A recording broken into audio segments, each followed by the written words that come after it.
Вы никогда не сможете быть достаточно озабочены, чтобы остановить войну против Украины. Вы никогда не сможете быть достаточно озабочены, чтобы остановить массовые репрессии в Беларуси. Вы никогда не сможете быть достаточно озабочены, чтобы остановить диктатора. Глубокая озабоченность ничего не меняет и никогда не меняла. У нас в Беларуси есть такое выражение «дна нет». Белорусы используют его, когда в нашей стране происходит что-то, что еще вчера было немыслимо. Когда очередные действия Лукашенко пробивают очередное дно и в очередной раз доказывают, что жестокости, безумию и цинизму его режима просто нет предела. А теперь услышьте меня. В Беларуси нет дна. Нет ничего, на что Лукашенко не был бы готов и способен пойти, чтобы остаться у власти. И какой бы глубокой ни была ваша озабоченность, она никогда не найдет и не достигнет этого дна. Если для того, чтобы остаться у власти, нужно убивать, пытать, насиловать и калечить белорусов, он будет продолжать это делать. Если для этого потребуется провести через тюрьмы, аресты более 60 тысяч человек, он не остановится на этом. Если для того, чтобы удержаться у власти при поддержке Кремля, Лукашенко должен был впустить в Беларусь российские войска, фактически передать им под контроль территорию, инфраструктуру нашей страны, чтобы они 24 февраля вторглись в Украину, он это сделал. Если для этого Беларусь уже более 8 месяцев должна быть стартовой площадкой для российских ракет, взлетно-посадочной полосой для российских реактивных самолетов и беспилотников «Камикадзе», он не будет против. Если для этого нужно ввести совместную российско-белорусскую группировку войск, допустить российскую оккупацию или даже аннексию Беларуси, он это сделает. Собственно, он это делает прямо сейчас. А если потребуется разместить в Беларуси российское ядерное оружие, он будет только рад этому. Ведь он мечтал об этом с самого первого дня своего правления. Сегодня на территории Беларуси уже размещены ракетные комплексы двойного назначения «Искандер-М». Идет модернизация самолетов Су-25М, способных нести ядерное оружие. А это значит, что Лукашенко становится угрозой не только для Украины, но и для всего региона. Фактически он уже представляет собой военную угрозу, но эта угроза может стать ядерной. Похоже ли это на повод для озабоченности? Завтра это будет просто новая реальность, потому что в Беларуси нет дна. Помните? Вопрос в том, что вы собираетесь с этим делать. Я знаю, есть мнение, что проблема с Лукашенко решится сама собой после того, как решится проблема с Путиным. И что Путин выглядит гораздо более серьезной проблемой, о которой стоит беспокоиться. Хорошо, но все же вопрос не меняется. Что вы собираетесь с этим делать? Невозможно не видеть очевидного. Неспособность решить проблему с Лукашенко в 2020 году привела к тому, что в 2022 году Путин смог использовать его для оккупации Беларуси и вторжения в Украину. Без Лукашенко никакой войны могло бы и не быть. Так действительно ли Лукашенко является вторичной проблемой, которую можно пока отложить в сторону? Или он является частью глобальной проблемы, которая возникла именно потому, что эта часть вызвала больше выражений беспокойства, чем реальных действий? Не слишком ли я критичен? Давайте посмотрим. Санкции принимались поэтапно, с задержками, с исключениями, с лазейками. Дипломатические отношения с Лукашенко не были полностью разорваны. Против него и его подельников не было возбуждено уголовных дел, хотя механизм универсальной юрисдикции это позволял. Стоит ли продолжать? Момент, когда нужно было действовать быстро и решительно, когда протесты еще не были подавлены, когда мощное внешнее давление на режим могло помочь давлению на него изнутри, этот момент был упущен.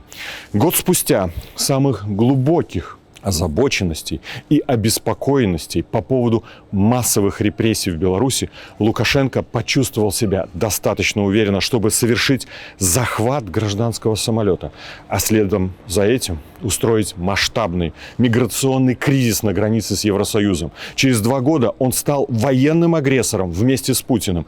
И теперь история повторяется. Проблема с Лукашенко снова не решается и уходит на второй план. Да, санкции против него наконец-то ужесточились. Санкции, в принципе, стали по-настоящему жесткими только с началом войны. Но режим Лукашенко в них скорее идет вторым вагоном. И они по-прежнему не идентичны санкциям против России. Что касается вопроса о создании Международного трибунала по преступлениям режима Лукашенко против человечности, этот вопрос пока повис в воздухе. В то же время террор в Беларуси продолжается. Он никогда и не прекращался.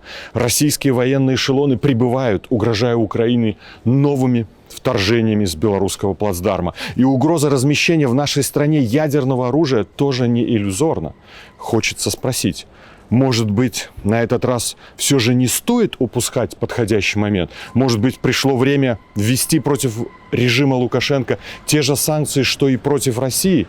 Или даже более жесткие? Может быть, настал момент поставить диктатора перед личным ультиматумом вместо глубокой озабоченности? Может быть, настал тот самый момент, когда часть глобальной проблемы, режим Лукашенко, может стать ее решением? Может быть, пришло время усилить давление на Лукашенко, главного союзника России, настолько, чтобы он не выдержал его и был вынужден выйти из игры? Может быть, лишив Путина его союзника и белорусского плацдарма, мы сможем помочь Украине победить гораздо быстрее? Но для этого нужна реальная политическая воля, а не выражение озабоченности. Я также знаю, что проблему с Лукашенко должны решать сами белорусы, а не кто-то другой. И что бытует мнение, что белорусы восстанут, если Лукашенко отдаст своей армии приказ вступить в войну против Украины. Но каковы шансы на успех такого восстания у гражданского населения, если внешняя помощь ему снова не будет оказана вовремя? Не потому, что у белорусов нет воли, не потому, что белорусы вдруг изменились, и большинство из них теперь стали поддерживать Лукашенко и выступать за войну против Украины.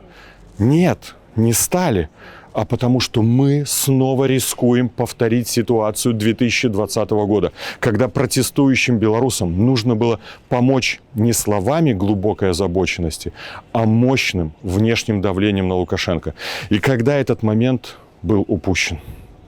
А ведь с тех пор в Беларуси прошло 2 года беспрецедентных по масштабам и жестокости репрессий, когда в тюрьмах оказались тысячи политзаключенных, уничтожены все гражданские организации и независимые СМИ. И это нельзя не учитывать. Также не нужно питать иллюзий насчет белорусской армии. Скорее всего, она выполнит приказ Лукашенко и пересечет белорусско-украинскую границу. Да, скорее всего, будут попытки саботажа. И, скорее всего, перейдя границу, часть белорусских солдат будет стараться сдаться в плен и не воевать. Но ставить только на это – большая ошибка. Потому что мы имеем дело с тоталитарной системой, а режим в Беларуси, несомненно, превратился из авторитарного в тоталитарный. Это тоталитарная диктатура на службе у Российской Федерации, существующая уже 28 лет. Возможно, мы, белорусы, сами не до конца понимали это 2 года назад. Но выиграть эту битву мирными протестами и в одиночку даже тогда было маловероятно. А сейчас, 2 года спустя, я бы сказал, что внешнее давление на режим критически важно для того, чтобы у этой битвы был шанс. И нет. Я не хочу перекладывать ответственность с белорусского народа на внешние силы. Я не хочу снимать ответственность с себя, с Объединенного переходного кабинета Беларуси. Но я хочу напомнить о том, что проблема Лукашенко уже давно переросла границы Беларуси. И теперь это наша общая ответственность. Нам нужны санкции, способные полностью парализовать систему Лукашенко. Санкции против всего его чиновничьего и силового аппарата. Санкции по принципу принадлежности к госаппарату и силовым структурам.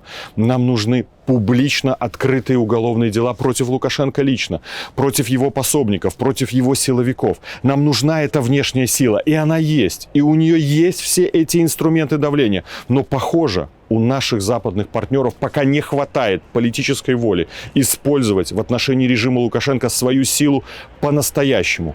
Стратегии как не было, так и нет. Возможно, мои ожидания выглядят слишком завышенными, но в то же время слишком заниженным выглядит желание наших международных партнеров использовать свои возможности по максимуму.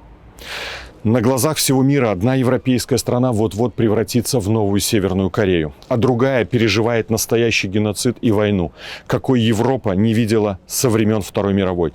И если это не мотивирует цивилизованный мир собрать волю в кулак, то что тогда вообще способно его мотивировать, если весь цивилизованный мир не способен найти в себе волю и силы, чтобы поставить на место всего лишь одного взорвавшегося диктатора, то как этот мир собирается справиться с агрессивной империей, стоящей у него за спиной?